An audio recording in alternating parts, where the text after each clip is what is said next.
Busque la epístola a los Gálatas capítulo 5. Hoy quiero hablar del tema cómo amar y ser amado. En la actualidad tenemos una generación que habla mucho sobre el amor, pero francamente debo decir que es una generación que lo que menos conoce es sobre el amor. Me refiero al verdadero amor. No solo la palabra, sino que el concepto de amor es torcido, pervertido, mal usado y abusado en nuestro mundo actual. Por lo general la gente no sabe lo que es el amor. Algunos piensan que es una emoción indescriptible, un inmenso océano de sentimientos, pero no es genuino amor. El amor, escúchame bien, el amor no es un sentimiento. Puede contener o resultar en sentimientos, pero primordialmente no es un sentimiento o una emoción. Y le voy a decir por qué. La Biblia nos ordena, escuchó, nos ordena amar. Y usted no puede ordenar a un sentimiento, piénselo.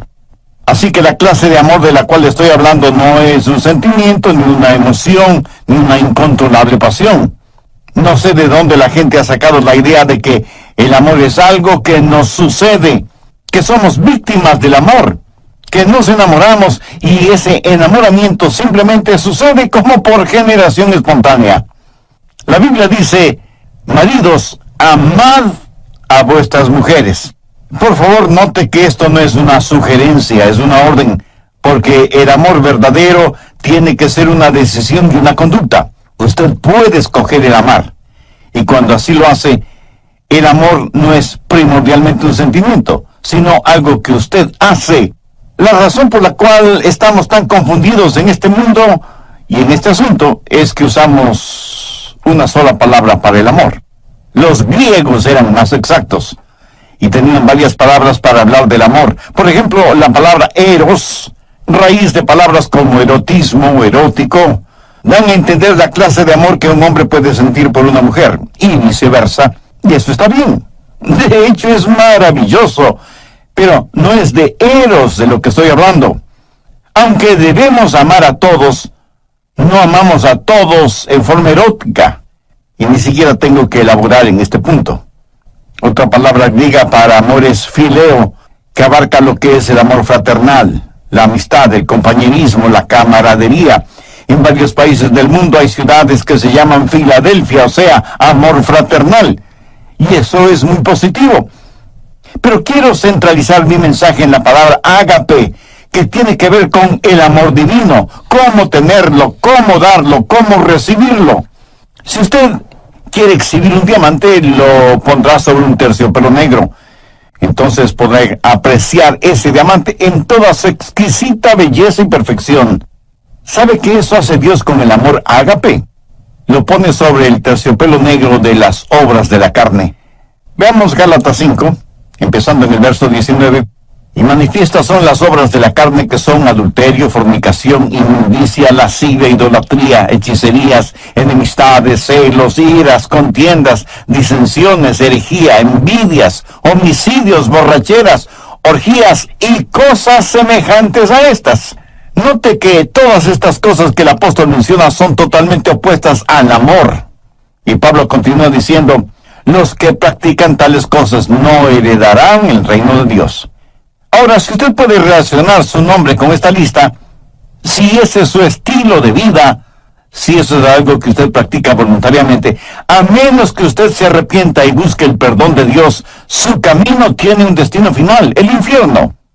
La palabra de Dios es completamente clara y tajante al respecto. Los que practican tales cosas no heredarán el reino de Dios. Y eso es lo que Dios dice. Esto no significa que usted como creyente no tropezará ni caerá. Pero aquí se habla de un estilo de vida, de algo que se hace voluntaria y frecuentemente. Y si usted no practica un estilo de vida cristiano, eso quiere decir que usted no es salvo. Veamos ahora los versos 22 y 23. Mas el fruto del Espíritu es amor, gozo, paz, paciencia, benignidad, bondad, fe, mansedumbre, templanza. Contra tales cosas no hay ley. Nunca habrá una ley que diga que no puede amar, que no debe ser bondadoso o que le prohíba ser humilde, ¿verdad? Pero sí hay leyes contra las obras de la carne, pero no hay leyes contra el fruto del Espíritu. Hay 9 cualidades en el fruto del Espíritu y vamos a estudiarlas tanto como nos sea posible. Pero no solo que vamos a ver el fruto del Espíritu, sino que nos vamos a examinar a nosotros mismos para saber si somos en realidad cristianos espirituales y maduros. Vivimos en una generación que habla mucho acerca de los dones del Espíritu, profecía, hablar en lenguas, sanidades. Parece que cada persona está diciendo: este es mi don espiritual, ¿cuál es el tuyo? Dios nos ha dado a cada uno de nosotros un don espiritual y necesitamos descubrir cuál es ese don y desarrollarlo y ponerlo en práctica. Pero escucha atentamente lo que voy a decir. Ningún don espiritual es señal o marca de madurez espiritual. La iglesia de Corinto fue una iglesia completamente carnal, a pesar de la práctica de dones espirituales. Si yo quiero saber cuán madura es espiritualmente una persona, jamás examino sus dones, examino sus frutos, porque la marca de la madurez espiritual no está en el don, sino en el fruto. Al describir ágape, el amor divino, debemos notar varias cosas. Primero, el amor tiene que ver con decisión y conducta. Segundo, la descripción de este amor. Tercero, el desarrollo de este amor. Y cuarto, el deseo por este fruto. ¿Qué cualidades tiene el amor ágape? ¿Cómo podemos describirlo? Y como nosotros no podemos describirlo, Dios utilizó al apóstol Pablo para que describa el amor ágape en 1 Corintios 13. El amor ágape tiene 10 cualidades distintivas, de acuerdo a 1 Corintios 13. Si en su corazón y en su vida usted tiene estas 10 cualidades, entonces usted es un cristiano espiritualmente maduro. Primero, el amor ágape es sufrido. 1 Corintios 13:4, el amor es sufrido. El verdadero amor nos capacita para ser pacientes. Si usted es una persona impaciente, si dice: amé a tal persona hasta donde pude, pero ya no merece mi amor y por eso he renunciado a seguirla amando. Amigo, cuando usted deja de amar, ese momento es cuando usted menos se parece a Jesucristo. La Biblia dice que Jesús, habiendo amado a los suyos, los amó hasta el fin. El verdadero amor es sufrido, paciente. Perdona 70 veces 7, pero no se contenta con perdonar 490 veces, sino que sigue perdonando y perdonando y perdonando. ¿Por qué? Porque el amor es sufrido. Segundo, el amor ágape es benigno. ¿Y ahora qué es benignidad? Es servirnos los unos a los otros. No es servirnos los unos de los otros. Si nos amáramos, ¿qué haríamos los unos por los otros? Permítame ilustrar esto en primera persona. Si usted me ama, ¿qué es lo que me daría? No me daría lo que yo merezco, sino lo que yo necesito. Veamos Lucas 6, los versos 27 y 28. Pero a vosotros los que oís os digo, amad a vuestros enemigos, haced bien a los que os aborrecen, bendecid a los que os maldicen y orad por los que os calumnian. ¿Qué debemos hacer por nuestros enemigos?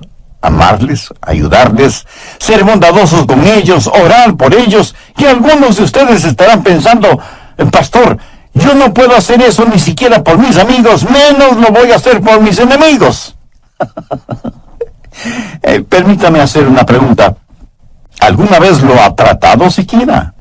Si alguien le ha hecho daño, ¿ha tratado usted de hacerle un bien? En otras palabras, ¿es usted para esa persona una bendición? Porque eso, mi amigo, es el amor ágape. Tercero, el amor ágape es sincero. El verso 4 dice: el amor no tiene envidia. Si usted es una persona envidiosa, celosa, es porque no ama a la persona que envidia o que cela. Si usted me envidia o yo le envidio, es porque ambos queremos las cosas que el otro tiene. Si yo quiero algo que es suyo, no me regocijaré de que usted lo tenga. Eso no es amar con sinceridad, así como no lo es que me disguste sobremanera cuando usted es alabado, cuando considero que su ganancia es mi pérdida. ¿De qué amor sincero podría estar hablando? El amor verdaderamente sincero se regocija cuando los demás son bendecidos y prosperados. Cuarto, el amor ágape no es jactancioso, más bien le capacita para que sea humilde, para que no sea vanidoso ni prepotente, ni mire a los demás por encima del hombro. La Biblia dice que no debemos considerarnos más que los demás. Busque Proverbios 21:4. Altivez de ojos y orgullo de corazón y pensamientos de impíos son pecado. El orgullo y el genuino amor no pueden habitar en nuestro corazón al mismo tiempo. No podemos ser vanidosos y bondadosos a la misma vez. Una persona llena de egoísmo y orgullo jamás puede ser una persona llena del amor ágape. Sabe que las personas orgullosas son además argumentativas. La Biblia dice que solo por el orgullo viene la contención. ¿Sabe cuál es el problema en los hogares cuando hay argumentos y contenciones? Que se están enfrentando nuestros egoísmos y nuestros orgullos y ninguno quiere perder. Quinto, el amor ágape es considerado. Verso 5. No hace nada indebido. ¿Sabe lo que eso significa? Significa que el verdadero amor es cortés, gentil. Cuando una persona hace lo indebido es una persona tosca, ruda. Y todos conocemos a personas así, ¿no es cierto? Empujan para pasar, nunca piden permiso ni disculpas, se meten a la fuerza, desconocen las palabras por favor y muchas gracias. Lo triste y lamentable es que hay muchos cristianos que son así. ¿Qué es la cortesía? Pues no es nada más que la demostración del amor en las cosas pequeñas o aparentemente insignificantes. ¿Y quién no tiene amor en las cosas pequeñas? ¿Cómo podría tenerlo en las cosas grandes? Cuando usted encuentra a una persona ruda, tosca, tenga la seguridad de que ha encontrado a una persona que no conoce el amor. Una persona que no puede ser el reflejo del Señor Jesucristo, quien fue humilde y gentil, y siempre pensó primero en los demás. Sexto, el amor ágape es un amor que se niega a sí mismo. Mire lo que dice el verso 5. No busca lo suyo. Nunca dice, yo primero, o yo conozco mis derechos. Escúcheme, cuando usted oye a una persona decir que conoce sus derechos, tenga la seguridad de que no está hablando motivada por el amor. Permítame decir una cosa muy importante. Cuando usted recibió al Señor Jesucristo y fue salvo, usted perdió todos sus derechos. Porque ¿qué derechos tiene una persona muerta? Usted está crucificado con Cristo. Ha sido comprado por un precio. Ahora pertenece a Jesucristo. Y ahora sus derechos son los derechos de Jesús. Y Él es quien le ordena amar. Usted ya no puede buscar lo suyo. Debe procurar el honor y la gloria para Jesús y el bienestar de los demás. Ese es el genuino amor que no busca lo suyo. Un muy consagrado siervo de Dios alguna vez dijo, cuando usted enseña a alguien sus derechos, tendrá una revolución. Cuando usted enseña a la gente sus responsabilidades, tendrá un avivamiento. Muy bien dicho, ¿no le parece? Cuando dejemos de pensar en nuestros derechos y comencemos a pensar en nuestras responsabilidades, cuando dejemos de buscar solo lo nuestro y comencemos a hacer de bendición para los otros, le aseguro que las cosas cambiarán en el mundo. Séptimo, el amor ágape es un amor sereno. Dice la Biblia que el amor no se irrita. ¿Conoce usted a personas que son como fósforo y que se encienden con el menor roce? Con la más insignificante provocación explosionan, afectando a todos y a todo a su alrededor. Y luego dicen, no quise hacerlo, lo siento. Lo bueno es que se me pasa pronto. Eso podrá ser cierto, pero hay cadáveres a su alrededor. Un huracán o un terremoto es solo cuestión de segundos, y sin embargo, mire toda la devastación que dejan. Uno no pierde el temperamento así porque sí. Si usted explota de esa manera es porque en su interior, en su corazón, no existe el amor de Dios. Si quiere saber con qué está lleno, vea qué es lo que sale de usted cuando es provocado. Una de las manchas en la vida de muchos cristianos es precisamente un temperamento irascible. El verdadero amor es sereno, No se lo puede provocar con facilidad, y cuando es provocado, sabe responder con mansedumbre y con humildad. Octavo, el amor ágape es un amor sacrificial. ¿Qué quiere decir un amor sacrificial? Note las tres palabras finales del verso 5. No guarda rencor. O sea, no va acumulando las faltas de otros. El amor ágape tiene la capacidad de perdonar y olvidar. Pero eso, mi amigo, eso cuesta. En algún programa anterior dije que no puede haber perdón sin que alguien pague el precio. Por ejemplo, si usted me debe $100 y yo le perdono esa deuda, el perdonarle me costó $100. ¿Lo entiende? Muchos de nosotros somos magníficos amanuenses y mantenemos una detallada lista de lo malo que los otros nos han hecho. Y no solo somos amanuenses, sino también buenos contadores, y en nuestro libro de contabilidad anotamos minuciosamente lo que los otros nos deben. Y no estoy hablando necesariamente de dinero.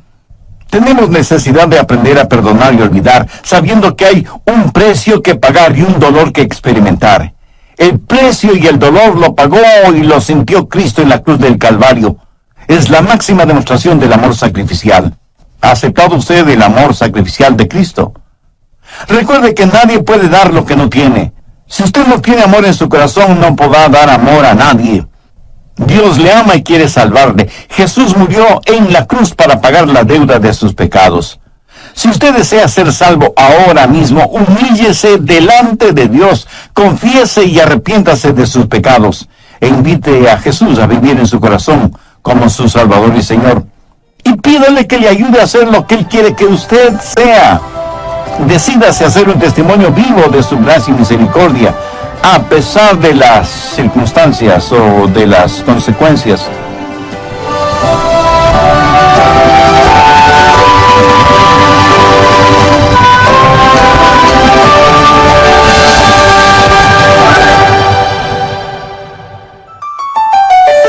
El Dr. Rogers nació y creció en el estado de la Florida, tierra de frutos cítricos por excelencia, y él cuenta que en su casa tenían árboles ornamentales de naranjas agrias.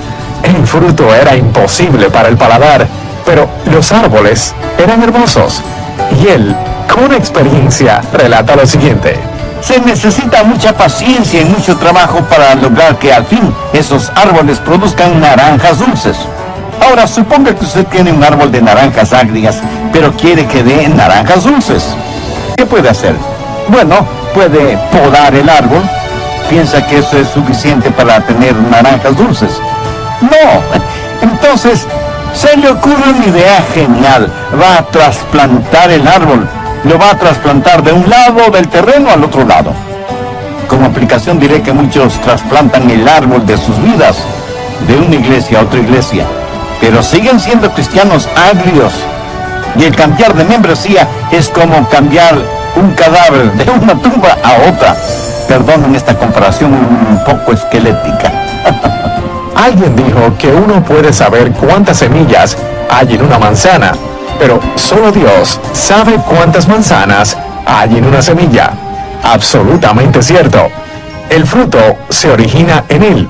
Nosotros solo lo llevamos. Hola, les saluda Irving Ravelo. Gracias por su sintonía al programa de hoy.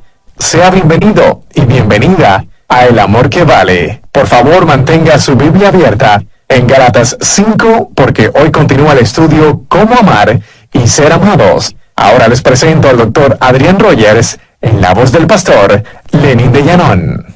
Desde el programa anterior comenzamos a estudiar lo relacionado con el fruto del Espíritu, teniendo como base bíblica Gálatas 5, versos 22 y 23, y hemos visto 8 de las 10 características de ese fruto. Primero, el amor es sufrido. Segundo, es benigno. Tercero, es sincero. Cuarto, no es jactancioso. Quinto, es considerado. Sexto, se niega a sí mismo. Séptimo,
sereno y octavo, es sacrificial. Espero que tenga su Biblia y cuaderno de notas a la mano para sacar el máximo provecho de este estudio bíblico. Bien, prosigamos. Noveno, el amor ágape es un amor justo. Verso 6 dice, no se goza de la injusticia. Eso quiere decir que cuando alguien peca o fracasa o hace algo equivocado, usted no se alegra por eso. Más bien debería llorar y orar por esa persona. ¿Sabe usted que el chisme es un pecado? ¿Por qué? Porque la persona chismosa se regocija en su iniquidad. Cuando escuchan algo negativo acerca de otra persona, casi no pueden esperar para contárselo a otras personas. Se parecen a la mujer que dijo, mi lema es, nunca digas algo acerca de otra persona, a menos que sea algo que valga la pena chismearlo. Y aunque por lo general creemos que las mujeres son las chismosas, permítame decirle que conozco hombres que son chismosos. Se regocijan y parece que hasta aman la chismografía. Son diseminadores de malas y falsas noticias. Se regocijan de la injusticia. Ahora escúcheme, no estoy diciendo que debe hacerse el desentendido frente al pecado, porque eso es imposible. El pecado tiene que ser enfrentado. Pero no se regocije de la injusticia. Y antes de que usted diga algo negativo de otra persona, hágase las siguientes preguntas. Primera, ¿sé que eso es verdad? Segunda, aun si fuera verdad, ¿es necesario que lo diga? Tercera, y si lo digo, ¿cuál es mi verdadera motivación al decirlo? El amor ágape no se goza de la injusticia. La Biblia no habla de un amor ágape chapucero que simplemente ignora el pecado. No habla de un amor que siente cierta pena por la otra persona. Cuando usted sabe que otra persona está emocionalmente herida, cuando escucha que otra persona ha fracasado, ¿cómo reacciona? Hace poco conocí a un hombre que al saber del pecado de uno de sus amigos, cayó de rodillas, puso su rostro en el suelo y lloró intensamente por su amigo que había caído en pecado. Eso es empatía, no solamente simpatía. Eso es el tener el corazón quebrantado por el pecado de otros. Décimo, el amor ágape es un amor sufriente. Verso 7. Todo lo sufre, todo lo cree, todo lo espera, todo lo soporta. Esto de ninguna manera significa que el amor ágape se lo cree todo. Más bien quiere decir que el verdadero amor lo puede enfrentar todo, que no hay límites para su fe. Pero cuando usted ama, hay una carga que debe llevar, y desde ese punto de vista es un amor sufriente. La gente quiere saber por qué los seres humanos sufren. Algunos porque han perdido su fe en Dios. Dicen, ¿por qué Dios permite que los humanos sufran? Si Él es un Dios que todo lo sabe y todo lo puede, ¿por qué no detiene o elimina el sufrimiento? Escúcheme, Él pudo haberlo hecho. ¿Sabe cómo? Pues no creando a los seres humanos, o creándolos sin libre albedrío. Pudo habernos hecho robots, como una máquina tecnológica. Pero hubiera significado no tener ningún compañerismo con nosotros.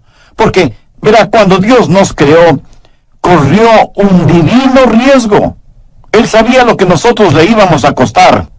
Exactamente lo que sucede con padres que procrean hijos. ¿O usted cree que esto de tener hijos es como comerse un pastelito de manzana?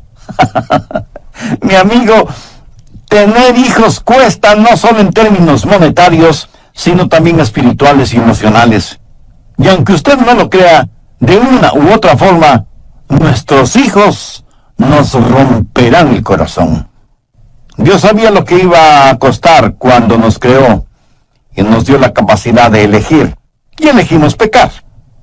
Cuando nos dio la capacidad de decir sí, también nos dio la capacidad de decir no. Para que un ser humano escoja a Dios, debe querer escoger a Dios. ¿Lo entiende? Dios nos dio ese libre albedrío, nos hizo de esa manera, pero al mismo tiempo Dios sabía que iba a sufrir. Cuando Dios escogió amar, escogió también el sufrir. Y alguien me preguntará, Pastor, ¿puede Dios sufrir? Permítame responder con una pregunta. ¿Sufre usted como padre cuando su hijo hace algo equivocado? Piénselo bien antes de contestar. La historia del hijo pródigo en el capítulo 15 de Lucas enseña que cuando un padre terrenal tiene un hijo rebelde, sufre. De la misma manera, cuando nosotros hacemos algo equivocado, nuestro Padre Celestial sufre. En Efesios 4:30 leemos, no contristéis al Santo Espíritu de Dios. ¿Lo ven? Nosotros podemos contristar al Santo Espíritu de Dios. Un aparato electrodoméstico, cuando se daña, le puede molestar. Pero solo sus hijos. No sufre el Señor Jesucristo. Cuando Pablo se encontró con Jesús en el camino a Damasco, ¿qué le dijo Jesús? Saulo, Saulo, ¿por qué me persigues? La respuesta de Pablo, si el asunto no fuera tan serio, sería casi infantil. Le dijo que no le perseguía a él, a Jesús, sino a los cristianos. Escúcheme, cuando usted persigue al cuerpo, también persigue a la cabeza. Cuando el cuerpo sufre, la cabeza sufre, y Jesús fue perseguido. Cuando una novia es infiel, impura, y no le presta ninguna atención al novio, ¿cree usted que el novio sufrirá? Le puedo asegurar que sí. ¿Quién es la novia? La iglesia. ¿Quién es el novio? El Señor Jesús. Cuando la novia sufre, el novio sufre también. Y cuando el novio decide amar a la novia, también decide sufrir. Y algunos dirán, pero Dios es Dios. Él no tiene que sufrir. Ciertamente, Él no tiene que sufrir, pero Él escogió sufrir. ¿Por qué? Déjenme ilustrar este punto. Suponga que usted y su cónyuge van a tomar las vacaciones soñadas toda una vida. ¿Será su segunda luna de miel en una de las islas de Hawái? Suponga que alguien les ha provisto un precioso condominio en la isla, a la orilla de una fabulosa playa, pero asimismo suponga que no tienen suficiente dinero para hacer todo lo que quieren hacer. Pero ya están ahí, dispuestos a disfrutar a plenitud del sol, la playa, el mar, las palmeras, la música y la deliciosa comida. Suponga que más o menos a las 6 horas de estar en la isla, en el continente, uno de sus nietos es golpeado por un automóvil y las preguntas surgen de inmediato. Debemos llamar a los abuelos para avisarles. Debemos interrumpir sus tan anheladas vacaciones. Ahora, ¿cuántos abuelitos y abuelitas que me están escuchando dirían, prefiero no saber nada y que me dejen disfrutar de mis vacaciones? ¿Cuántos tendrían la actitud de, si algo malo sucede, sea lo que sea, no queremos saberlo? No queremos que nada arruine nuestras vacaciones. Le puedo asegurar que antes de viajar rumbo a Hawái, usted habrá dicho a sus hijos y demás familiares, si algo sucede, llámenos de inmediato. Si algo podemos hacer desde allá, lo haremos. Y si no, regresaremos en el próximo vuelo. Eso es lo que hace el amor sacrificial. Las necesidades de los otros están o deben estar por encima de nuestras satisfacciones personales. Porque cuando usted se preocupa de las necesidades de los demás, sentirá una satisfacción personal indescriptible. Tercero, el desarrollo de este amor. Busque Gálatas 5:19. Habla de las obras de la carne. Las obras de la carne son naturales. Las obras del Espíritu son sobrenaturales. Las obras de la carne es lo que hace el pecado en nosotros. El fruto del Espíritu es lo que Dios hace por medio de nosotros.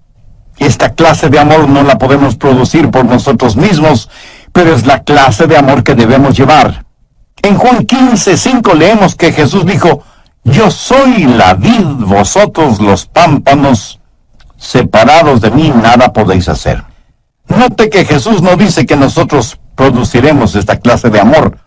Romanos 5:5 es un versículo muy interesante, porque el amor de Dios ha sido derramado en nuestros corazones por el Espíritu Santo que nos fue dado. ¿Lo ve? Aquí se está hablando de un amor sobrenatural, el amor que proviene de la vid, se esparce en los pámpanos y produce el fruto. ¿Lo entiende? Usted no produce el fruto, solamente lo lleva. Yo nací y fui criado en la Florida, tierra de frutos cítricos por excelencia. En casa teníamos árboles ornamentales de naranjas agrias. El fruto era imposible para el paladar, pero los árboles eran hermosos.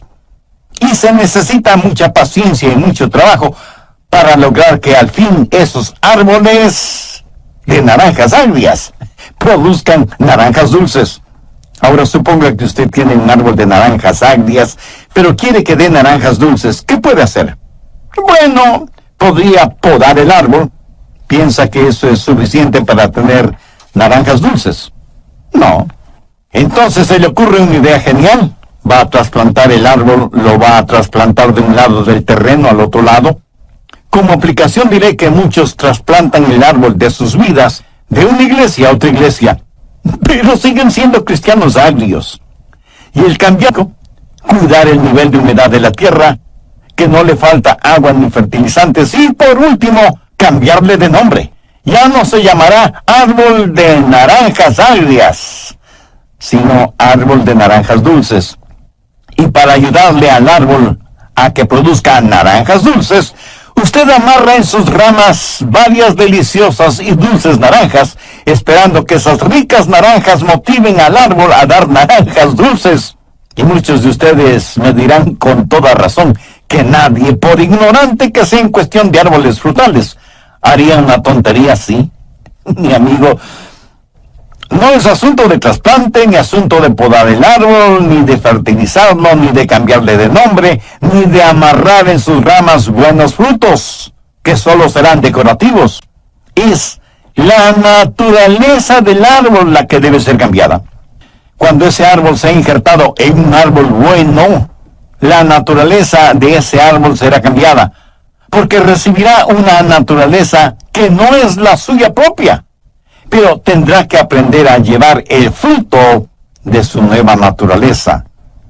La Biblia dice que cuando somos salvos, somos participantes de la naturaleza divina. La naturaleza de Dios viene a nosotros. Pero esta es la clase de amor que no es el fruto de las obras de la carne, raíz de amargura, sino que es el fruto del Espíritu. Es la naturaleza del Dios Todopoderoso que ha sido injertada en usted, en mí, en nosotros. Cuarto, el deseo por este fruto. ¿Para qué sirven las frutas? Pues para comérselas, y mientras más frescas y al natural, mucho mejor. ¿Han notado que las frutas despiden una fragancia extraordinaria? Uno puede reconocer una fruta solo por el olor, aún antes de mirarla o palparla. Imagínese ahora la bendita fragancia del fruto del Espíritu. ¿Sabe lo que el mundo necesita este mismo momento?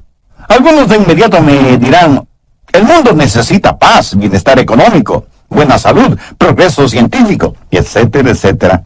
Y aunque todo eso es verdad, el mundo lo que más necesita, sin embargo, es la realidad del fruto del Espíritu. Esa es la única manera de amar y ser amado.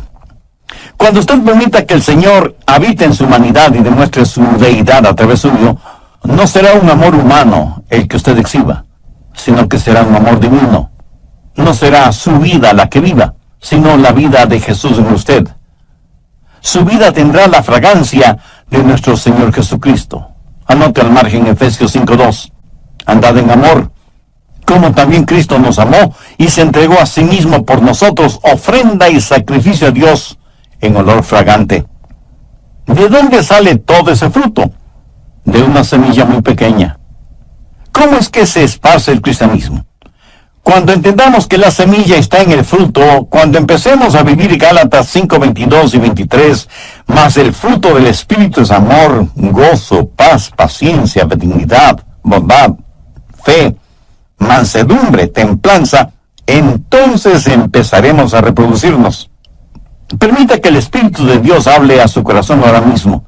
Usted puede ya ser salvo, pero ha caído, ha tropezado, y se ha vuelto tan carnal que ha dejado de llevar su fruto espiritual. En Lucas 6, versos 44 y 45 leemos, porque cada árbol se conoce por su fruto, pues no se cosechan higos de los espinos, ni de las zarzas se vendimian uvas. El hombre bueno del buen tesoro de su corazón saca lo bueno, y el hombre malo del mal tesoro de su corazón saca lo malo, porque de la abundancia del corazón habla la boca. ¿Quiere orar una sencilla oración conmigo?